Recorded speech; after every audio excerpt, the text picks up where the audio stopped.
Graças a Paz, irmãos. Nos assentados como estamos, abramos nossas Bíblias no livro dos Salmos e façamos a leitura do Salmo de número 30.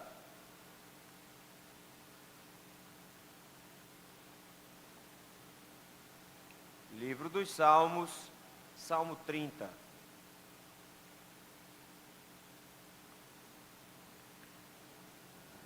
Diz assim a palavra do Senhor. Salmo de Davi, cântico da dedicação da casa. Eu te exaltarei, ó Senhor, porque tu me livraste, e não permitiste que os meus inimigos se regozijassem contra mim. Senhor, meu Deus, clamei a ti por socorro, e tu me saraste. Senhor, da cova fizeste subir a minha alma, preservaste minha vida, para que não descesse à sepultura. Salmodiai ao Senhor, vós que sois seus santos, e dai graças ao seu santo nome, porque não passa de um momento a sua ira, o seu favor dura a vida inteira. Ao anoitecer pode vir o choro, mas a alegria vem pela manhã. Quanto a mim, dizia eu na minha prosperidade, jamais serei abalado. Tu, Senhor, por teu favor, fizeste permanecer forte a minha montanha.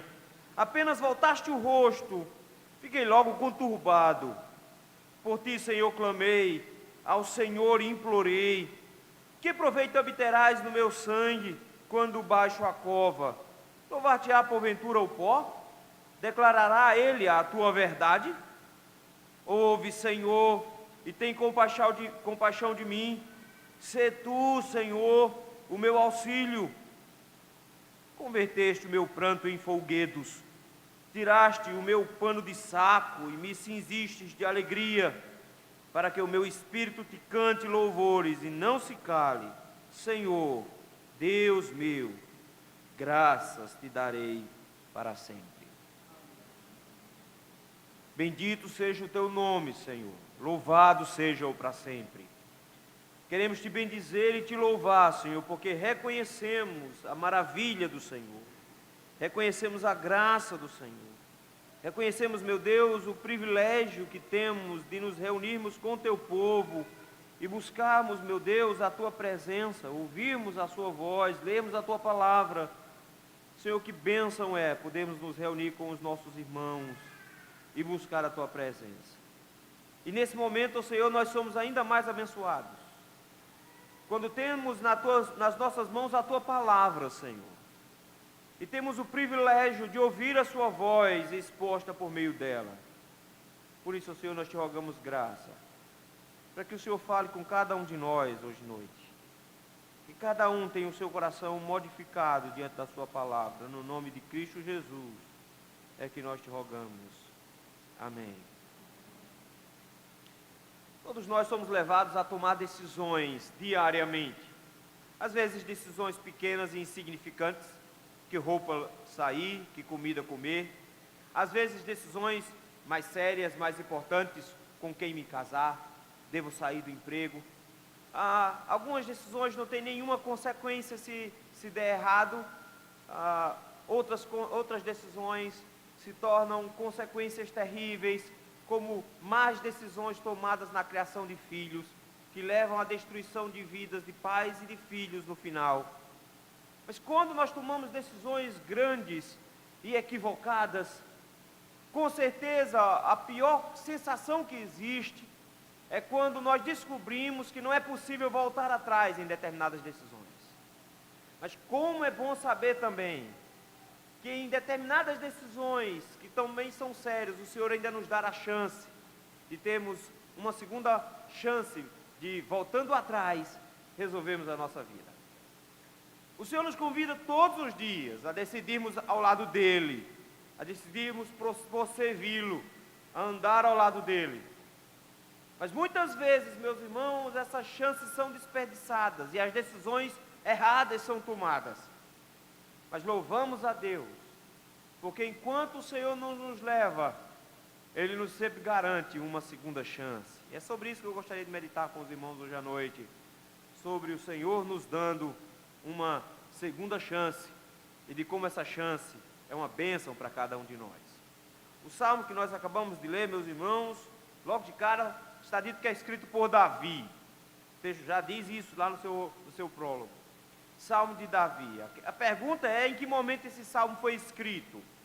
Há quem diga que esse título foi acrescentado mais tarde, talvez porque ele possa nos levar para dois ambientes muito específicos. Em primeiro lugar, o texto diz que esse é um cântico de dedicação da casa. Pode ser que ele esteja fazendo uma referência a quando Davi tomou a montanha de Sião e resolveu implementar ali a sua casa. A palavra para casa pode ser palácio. E ele então vai dedicar esse palácio ao Senhor, lá em 2 Samuel, capítulo 5.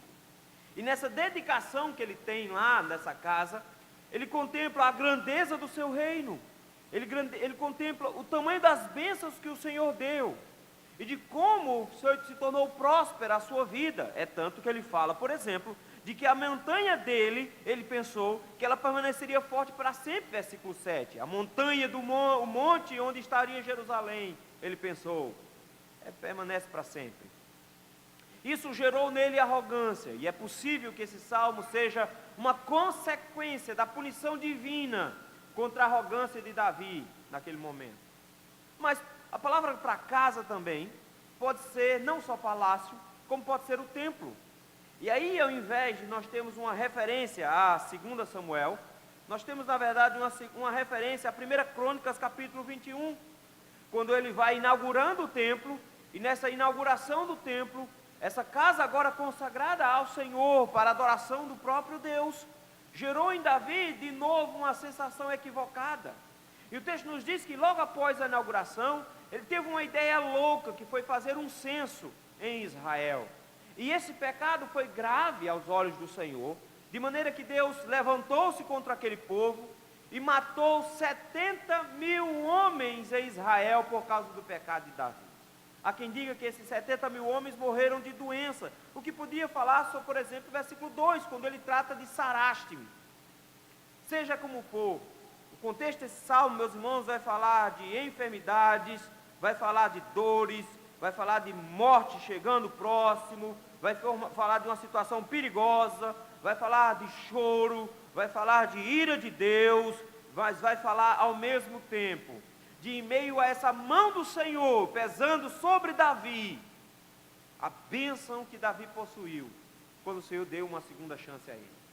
Esse salmo, mesmo trazendo algumas mensagens carregadas da mão do Senhor sobre disciplina, nos traz o refrigério de um Senhor que nos dá a chance de recomeçar.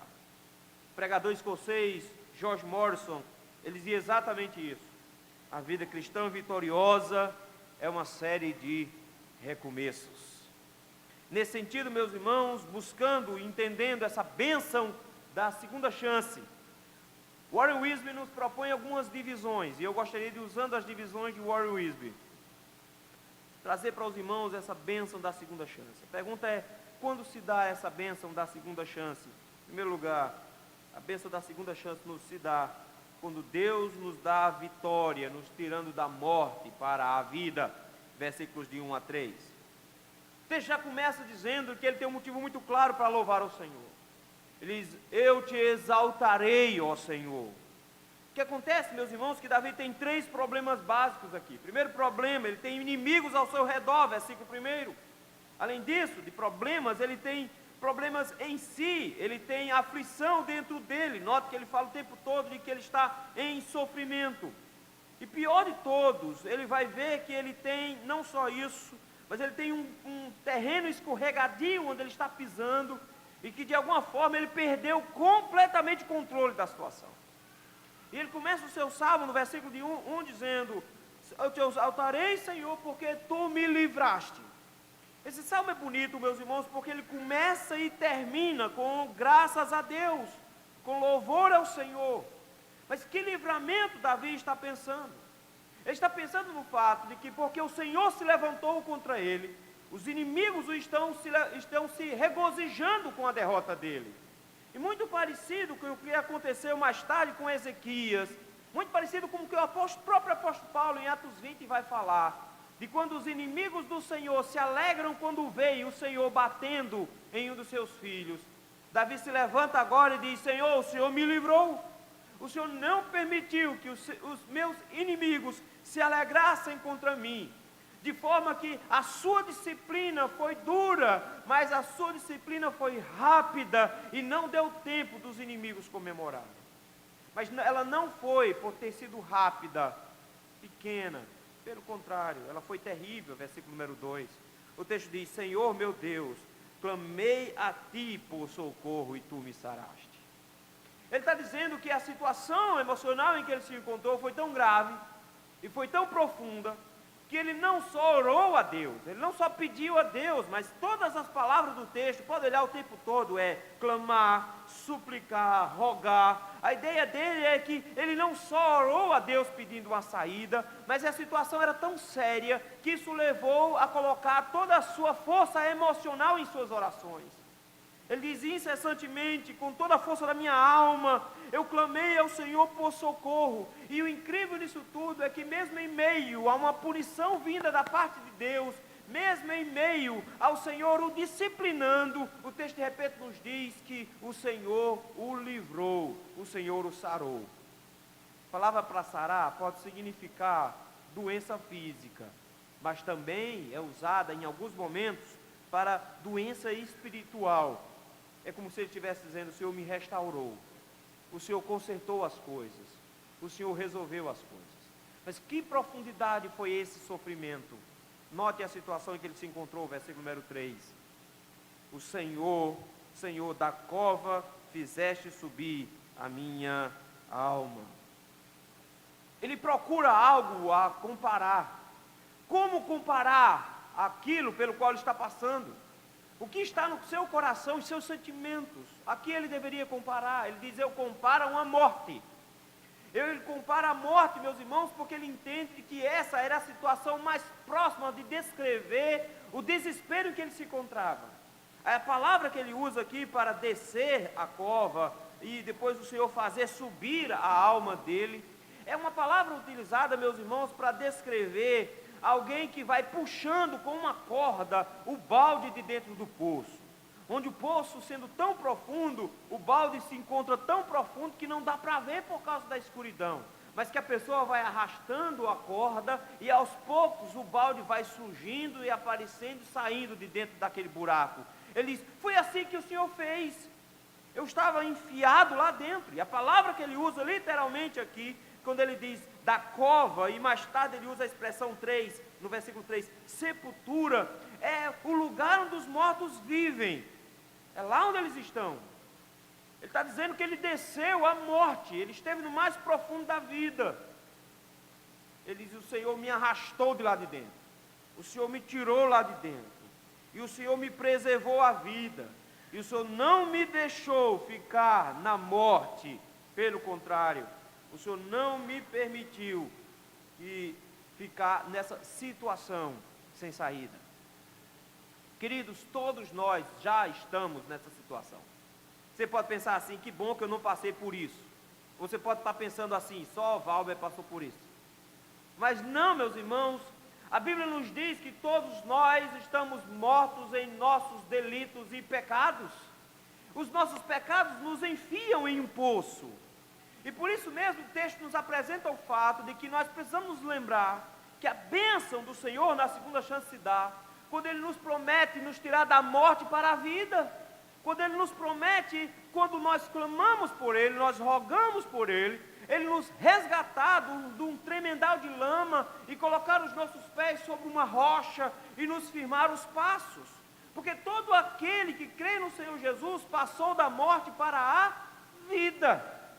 Davi diz: eu passei por essa situação e o Senhor me retirou de lá, mas novamente essa chance nos é dada, de forma que a bênção da segunda chance se apresenta a nós hoje, quando aqueles que estão afundados num lamaçal de pecados, quando aqueles que estão afundados em suas vidas, com as vidas até o pescoço e até a cabeça de pecados, arraigados nessa vida pecaminosa, o Senhor te garante, Ele pode te tirar de lá. Se o Senhor tirou Davi da cova, Jesus Cristo te apresenta hoje a possibilidade de te tirar também da morte do pecado e te garantir a vida eterna. Creia nele. Quem crê em mim, ainda que esteja morto, viverá, diz o Senhor. A bênção da segunda chance, em segundo lugar, quando Deus nos dá um novo dia. Vejam, versículos 4 e 5. Ele começa agora conclamando o povo de Deus a se juntar a Ele. Nenhuma experiência particular de salvação de Deus, ela pode ser tomada para si só. O desigrijado fica num problema sério aqui, porque nenhuma experiência espiritual que eu tenha de livramento da parte de Deus deve ficar só comigo. Ele é expandido para que todo o povo de Deus louve junto. E de repente ele chega agora e diz: isso não é um motivo para eu louvar sozinho. O Senhor me livrou, o Senhor me tirou da morte, mas ele conclama o povo todo, versículo 4. Salmodiai ao Senhor, vós que sois seus santos. Cantai todos vocês, cantai salmos ao Senhor. E aqueles que são santos, aqueles que são chamados por Deus, aqueles que fazem parte do povo de Deus, são conclamados a louvar ao Senhor, a bendizer ao Senhor. E note, versículo 4, ele diz: dai graças ao seu santo nome. Todos nós, de uma maneira ou de outra, fomos alvos da salvação do Senhor. Todos nós, de uma maneira ou de outra, fomos resgatados pelo Senhor. Mas de repente ele nos lembra de que todos nós, por estarmos nas mesmas situações, somos lembrados de que as tristezas nos levam a alegrias. Louvar a Deus em meio à ira do Senhor contra ele foi a maneira que Davi encontrou de dizer que quando o Senhor me disciplina, o Senhor ainda está sendo bom. Quando o Senhor me coloca em situação de dor e de sofrimento, Ele ainda me ama. Quando o Senhor me castiga, é porque Ele ainda não desistiu de mim. Ele diz: louvem ao Senhor comigo. Louvem comigo pelo simples fato de que o Senhor transforma tristezas profundas em alegria. O apóstolo Paulo, em 2 Coríntios capítulo 4, nos diz exatamente isso, de que toda tristeza que nós tivermos na vida não se compara à alegria que o Senhor tem preservada para nós, porque afinal a alegria do Senhor tem para nós agora um peso de glória e está acima de toda e qualquer comparação. E olha que ele não está falando em alguns dias de sofrimento. Ele diz, a ideia dele é de anos, uma vida inteira de sofrimento. O que são 70 anos de sofrimento? O que são 80 anos de sofrimento? O que são 100 anos de sofrimento? Comparado à eternidade inteira de regozijo. Comparado à eternidade inteira de salvação. Ele diz, louvem ao Senhor comigo. Louvemos todos os seus santos, dai graças ao Senhor, porque a tristeza, meus irmãos, para nós não é o fim do túnel, porque a tristeza e dificuldade para nós não é o fim do caminho, pelo contrário, o fim do nosso caminho sempre será alegre. Olha a expressão que ele usa, de novo uma ilustração, porque não passa de um momento a sua ira, o seu favor dura a vida inteira. Ele está dizendo que quando o Senhor se levanta para me castigar, quando a vida vai nos solapar e nos derrubar, quando, como disse Jó, estava eu tranquilo e o Senhor me agarrou pelo pescoço e me jogou no chão, quando todas as coisas dão errado na vida, ele diz, isso é rápido, isso passa rápido, não é problema nenhum, porque a ira do Senhor, mesmo que ela seja intensa, ela será rápida.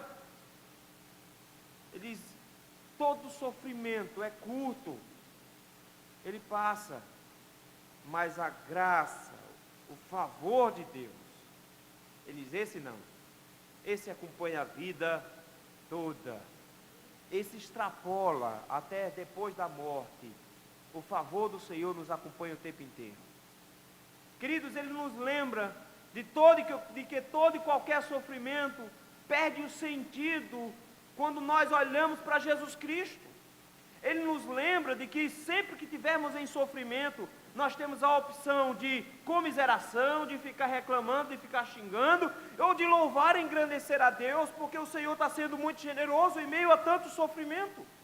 Eu preciso me lembrar disso, de que todo sofrimento que venha sobre as nossas vidas, a graça da salvação do Senhor sempre será maior. Nós temos transformado a boa vida em um Deus. Nós temos transformado o conforto em um Deus. Nós temos transformado o bom acalento humano em um Deus. Quando na verdade, meus irmãos, eles não nos são a última opção de vida. Nós sempre teremos a graça de Deus. Nós não precisamos de dinheiro. Não interessa onde a gente more. Se nós moramos em lugar bom ou lugar ruim. Não importa a condição financeira que nós tenhamos. A graça de Deus sempre será melhor e sempre nos fará sorrir pela manhã. Não importa se nós estamos cercados de amigos ou se estamos solitários e não tem ninguém conosco. Nenhum crente está solitário, porque a graça do Senhor o acompanha todos os dias da sua vida e ele sempre terá motivo para sorrir. Não importa se eu estou em plena saúde ou se eu estou na maior situação de debilidade possível. Se eu estou, enfim, em cima de uma cama, amarrado, não importa. Eu tenho que entender que o Senhor sempre me dará motivos para sorrir de manhã. O seu favor está comigo. É por isso que ele usa uma imagem bonita que vocês com certeza já ouviram falar. Anoitecer, pode vir o choro. A alegria vem pela manhã. E a expressão que ele usa é bonita aqui. Nosso texto em português não consegue mostrar isso direito. Mas aqui é a imagem de um hóspede.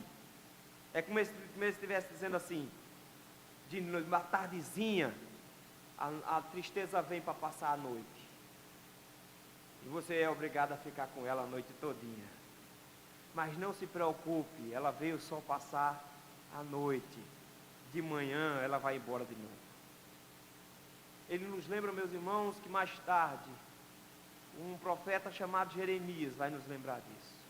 Quero trazer à memória o que me pode dar esperança, que as misericórdias do Senhor se renovam a cada manhã.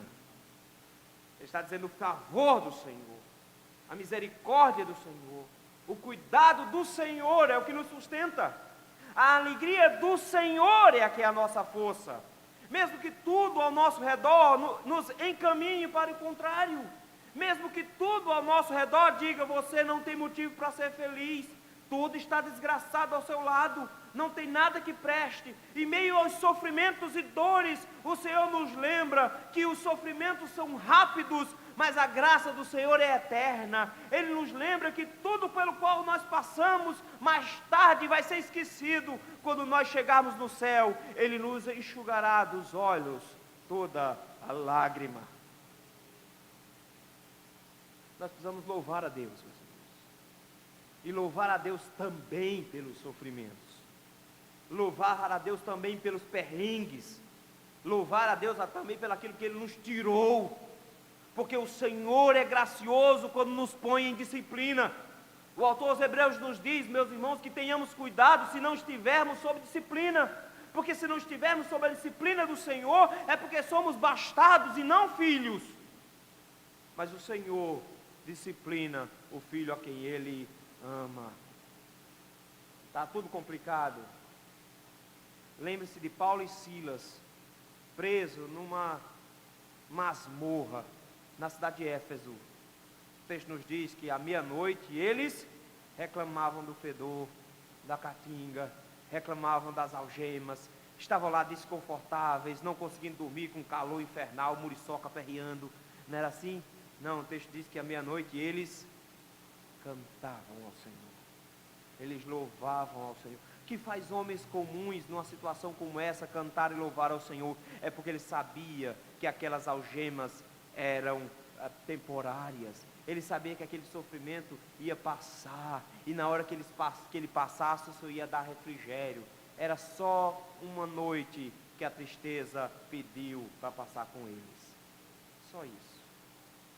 A bênção da segunda chance se dá, meus irmãos, quando Deus nos dá também um novo coração, nos tirando do orgulho, nos levando para a humildade. Versículos de 6 a 10.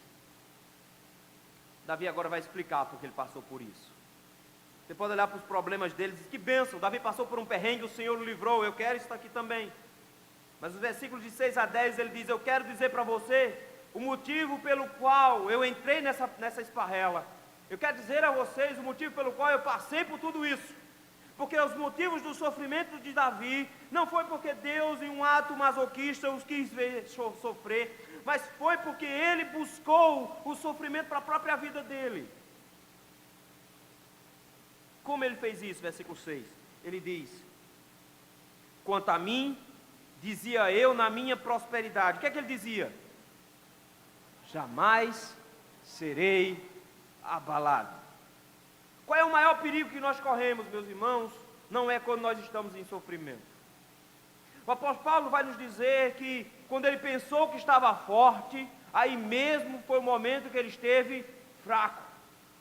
É porque quando nós estamos com tudo dando certo, com tudo dando bem, com tudo se organizando em nossas vidas, nós esquecemos do Senhor e nós nos confiamos em nós mesmos. É por isso mesmo que Salomão, em toda a sua sabedoria, nos diz em Eclesiastes que é melhor estar na casa onde há luto do que na casa onde há festa, porque na casa onde há luto todos atinamos para o fim de todo homem, onde na casa onde está festa nós não lembramos muito bem da vida. O salmista diz: foi isso que aconteceu comigo, prosperidade, estava tudo muito bem, tudo estava indo maravilhosamente bem. De repente, Davi tinha se tornado um rei unânime, porque com a saída de Saul, o povo ficou dividido, o povo ficou entre Saul e Davi, e houve uma guerra. Saul morre, mas de repente, o povo ainda não queria aceitar Davi. O Senhor levanta Davi com força, derrota os seus inimigos, expande o reino, toma Jerusalém, monta uma capital, constrói um lugar, e de repente ele diz: estava tudo muito bom, estava tudo maravilhoso. O problema é o coração dele. Ele diz que quando tudo estava bem, eu olhei para um lado, eu olhei para o outro e pensei assim: jamais serei abalado. Jamais serei abalado. Lembra do Salmo? Os que confiam no Senhor são como o monte Sião, que não se abalam, mas firme para sempre. Note que a comparação é com o monte Sião. Ele diz: eu tinha minha montanha também, versículo número 7. Eu estava no monte Sião, não se abala. E o que é que ele começou a pensar? Como um monte onde eu estou, eu também não me abalo mais. Agora vai dar tudo certo, agora vai ser tudo bom. Não tem problema, agora a gente vai para frente, não tem mais preocupação na vida, agora eu tenho certeza de que tudo vai dar certo. Autoconfiança é algo que os homens buscam, mas que é terrível para a vida espiritual. Ele disse: era assim que eu estava.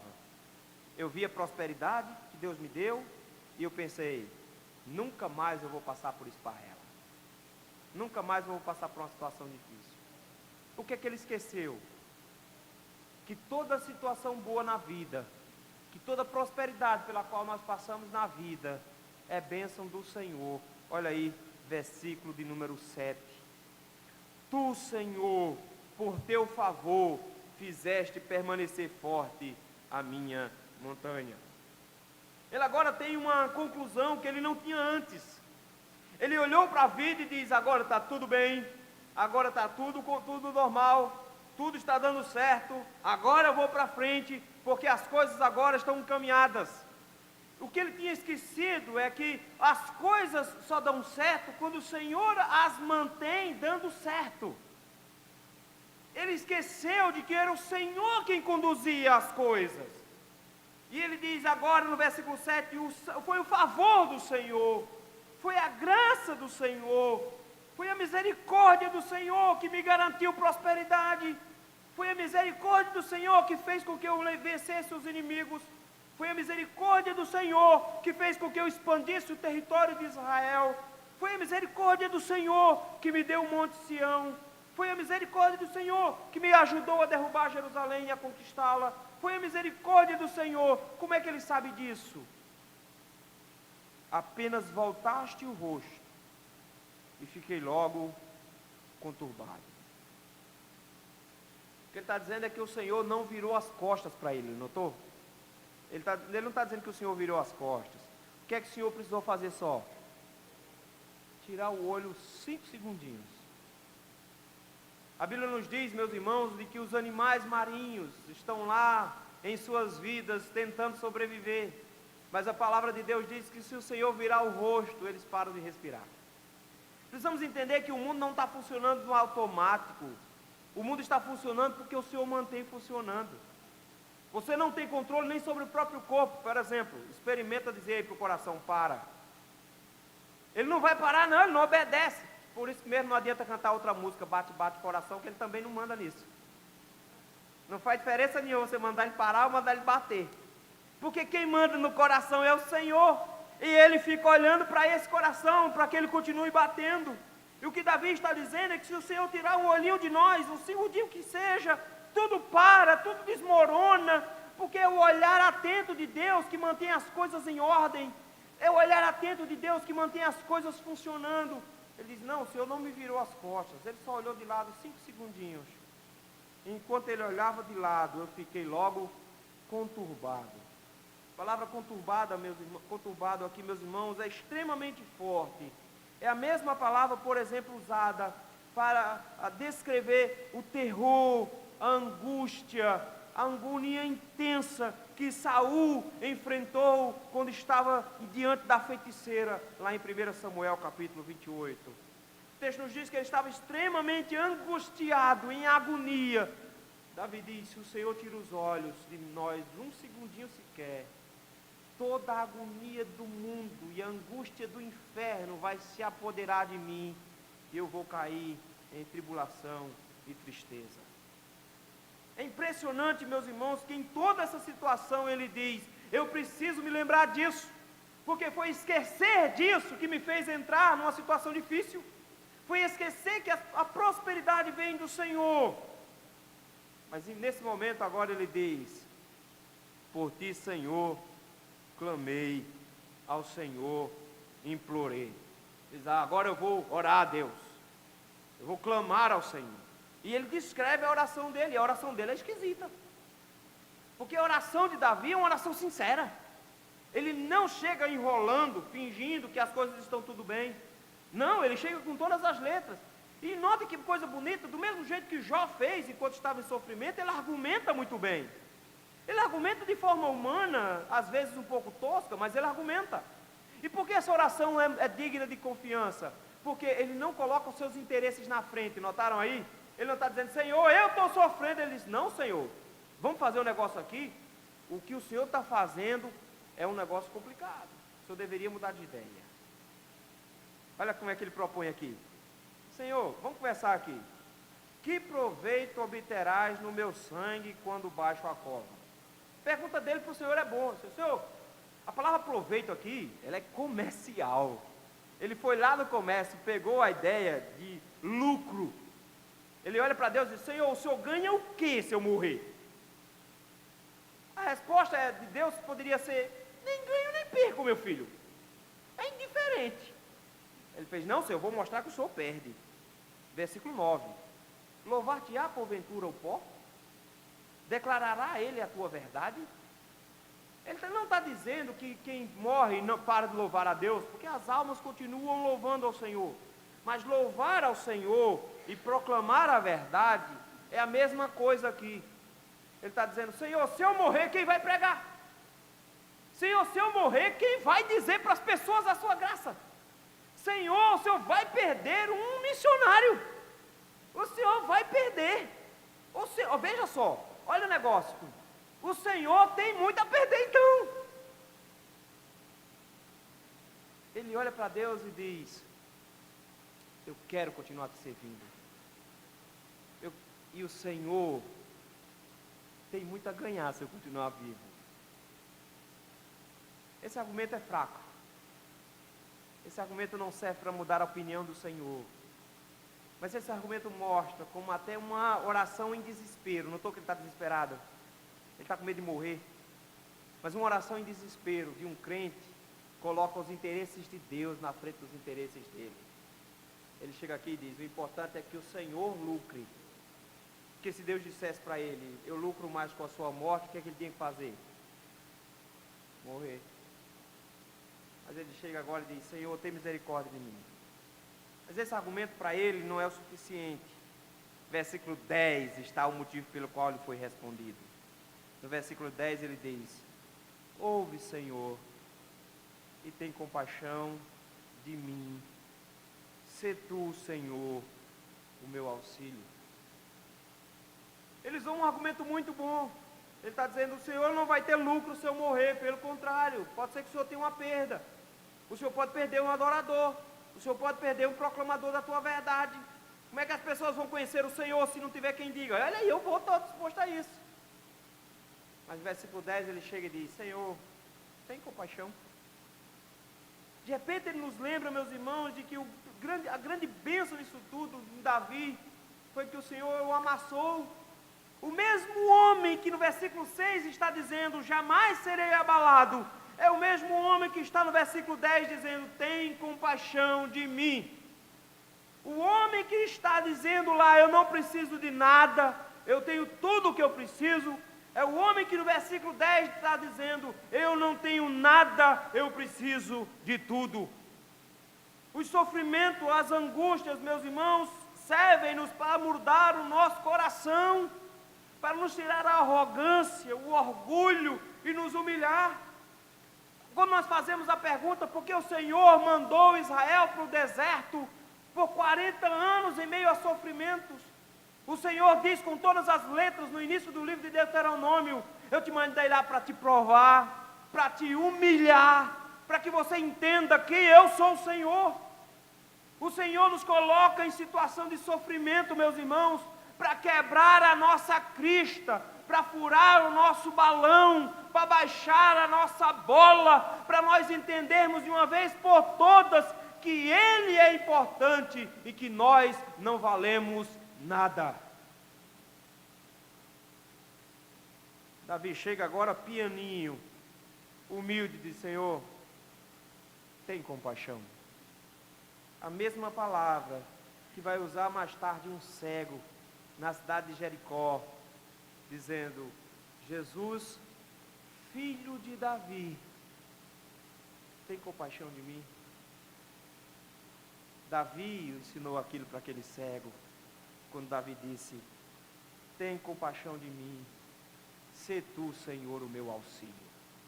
O homem arrogante que não precisava de ninguém no versículo 6, agora chega e diz: me ajuda, Senhor. Pedir ajuda, meus irmãos, não é uma coisa fácil, é uma coisa extremamente difícil. A gente morre, mas não dá o braço a torcer. A gente se aguenta em todas as situações, mas de repente o Senhor nos lembra de que essa não é a atitude de um crente, que nós entendemos que dependemos de todos, e como crianças que são humildes a ponto de dizer: eu não consigo, nós precisamos nos lembrar de dizer ao Senhor: Senhor, eu não consigo, eu não sei fazer nada, eu não consigo fazer nada, eu preciso que o Senhor me ajude. Estou morando numa casa agora que não foi feita para criança. Todas as tomadas e interruptores são altos.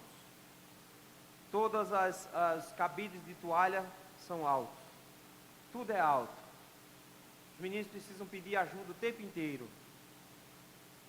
Como é bom ver que o Senhor nos humilha colocando alguns interruptores altos.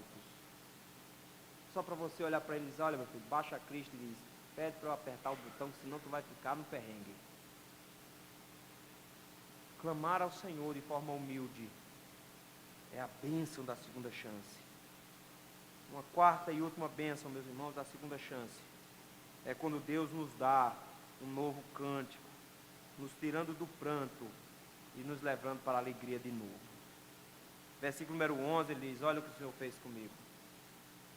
Depois que eu aprendi a lição, que eu tenho que ser humilde, que eu não posso ser arrogante e orgulhoso, porque o meu orgulho me levou foi para essa situação de sofrimento. O orgulho e a arrogância me levou para uma situação de morte. Olha a graça do Senhor dando uma segunda chance para Davi, quando ele diz: converteste o meu pranto em folguedos. Ele de repente chega e diz: não é que o Senhor deu uma melhorada na situação. Ele diz: não, o Senhor mudou completamente a minha situação. O Senhor transformou completamente a minha vida. Ele não está dizendo que o Senhor mudou a realidade do que estava acontecendo. Ele está dizendo que o Senhor mudou a maneira como ele enxergava o que estava acontecendo. Ele está dizendo que ele conseguiu enxergar o Senhor com a sua graça em meio ao sofrimento. Ele conseguiu ver o Senhor agindo de forma graciosa quando tudo estava dando errado e sem nada começar a dar certo. Ele está dizendo: o Senhor mudou a minha tristeza, o meu pranto, o meu choro em alegria, em baile. Tu mudaste o meu lamento em baile. Por isso mesmo, como está lá em 1 Crônicas, ele estava vestido de pano de saco. Uma das poucas vezes que nós vamos ver Davi vestido assim, em humilhação completa. Diz: o Senhor trocou a minha roupa. Estava eu vestido de pano de saco, em tristeza, em lamento, em sofrimento, chorando, pedindo a Deus por misericórdia. O Senhor me tirou o pano de saco, me tirou a roupa do luto, me tirou a roupa da tristeza, e me colocou uma roupa nova, me colocou a roupa da alegria. Ele mudou a situação de tal maneira que ele diz: agora eu estou vestido de forma adequada para a ocasião. Porque antes eu usei a roupa da tristeza para enfrentar com lamentos as dores pelas quais eu estava passando. Mas eu, encontrando a graça do Senhor e a bênção que o Senhor está concedendo a ele diz: não, essa roupa não é mais adequada. O Senhor já mudou o meu lamento em baile, o Senhor já transformou a minha vida, a roupa não é mais adequada, está na hora de me vestir de alegria. Cristo fez exatamente a mesma coisa. Em troca da alegria que lhe estava proposta, suportou pacientemente as dores da cruz, e o texto nos diz que no momento mais crucial, ele veria essa alegria e se alegraria com aqueles que seriam salvos naquele sacrifício.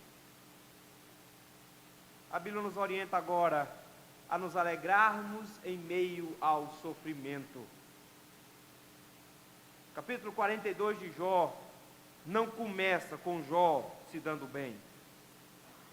Em meio a todo sofrimento de Jó, problema de saúde grave, problema financeiro grave, problema de solidão grave, em meio a tudo isso, enquanto o Senhor o ensinava a ser mais humilde, enquanto o Senhor o ensinava de que ele precisava confiar no Senhor, em tudo isso ele diz: eu te conhecia só de ouvir falar, mas agora os meus olhos te veem. O texto nos diz que Jó estava feliz, mas ainda estava doente, ele ainda estava liso, ele ainda estava só com a esposa, ele ainda estava com chagas espalhadas pelo corpo. Mas ele tinha uma nova atitude agora, ele não estava mais chorando, ele simplesmente diz: coloco a mão na boca, não tenho mais nada a dizer, louvado seja Deus. Só depois que o Senhor deu uma bronca nos amigos dele, e os amigos dele pediram perdão, e Deus disse: se Jó orar por vocês eu perdoo, se Jó não orar eu não perdoo. O texto diz que Jó resolveu orar, pedir perdão pelos amigos, e o texto diz: Deus mudou a sorte de Jó, enquanto ele orava pelos amigos. Só agora a situação externa mudou. Davi diz: o Senhor mudou minha situação. Eu agora posso enfrentar os sofrimentos, eu agora posso enfrentar as dores, porque minhas dores são motivo de alegria. Eu contemplo em meio ao sofrimento a graça do Senhor. E ele conclama a si mesmo para continuar assim. Versículo número 12 ele diz: para que o meu espírito te cante louvores e não se cale. Quando ele usa a ideia de espírito aqui, é a ideia de totalmente, completamente, ele por inteiro iria louvar a Deus, mas não só por um instante. Ele diz: eu vou te louvar, eu vou te dar graça, Senhor Deus meu, para sempre. O que leva alguém a dar graças para sempre nunca é uma graça momentânea. Notou isso? O que leva alguém a dar graças para sempre é sempre uma graça eterna. Ele diz: eu encontrei a Deus em meio ao sofrimento, eu não encontrei uma saída para o sofrimento. Já parou para pensar? Que a gente não fica dando, não tem motivo suficiente na vida para ficar eternamente grato assim? Eu tive uma catapora com uns 8 anos de idade, e foi brava. uma crise muito grande. Eu olhava no espelho e via um Jó. Era podre. E quando ela já estava ficando boazinha, e ela já estava começando a murchar, minha mãe me proibiu de tomar banho por quase 30 dias. Eu não aguentava mais. E ela inventou de ir na casa de minha avó e tirou os olhos de mim. Eu fiquei sozinho em casa, adivinha? Eu não tive dúvida. Assim que ela virou as costas, eu fui para o banheiro, tomei um banho, lavei cabelo e me ajeitei. Quando ela chegou, estava todo cheiroso. Mas aí ela estourou todinha de novo. Voltou toda do zero. E aí eu passei mais 30 dias de molho. E agora estourou muito mais. E eu fiquei podre. Eu não conseguia me deitar por causa da quantidade de bolhas que eu tinha nas costas. Foi horrível. E eu orava, eu chorava ao Senhor. E eu pedia para o Senhor curar aquele negócio que eu não estava me sentindo bem. E era muito ruim. Foi uma bênção de Deus quando o Senhor me sarou. Foi uma bênção de Deus quando eu comecei a ver as pipoquinhas secando de novo.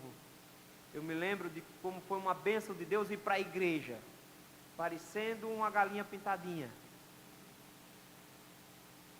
Mas isso não é motivo para passar uma eternidade inteira louvando ao Senhor. O motivo é porque o Senhor me encontrou quando eu estava chorando de noite por causa das bolhas, incomodando, porque a rede estava estourando as bolhas. E a minha pele estava ficando grudada lá. Eu encontrei o Senhor em meio aos sofrimentos. Isso é motivo para louvar a Deus para sempre.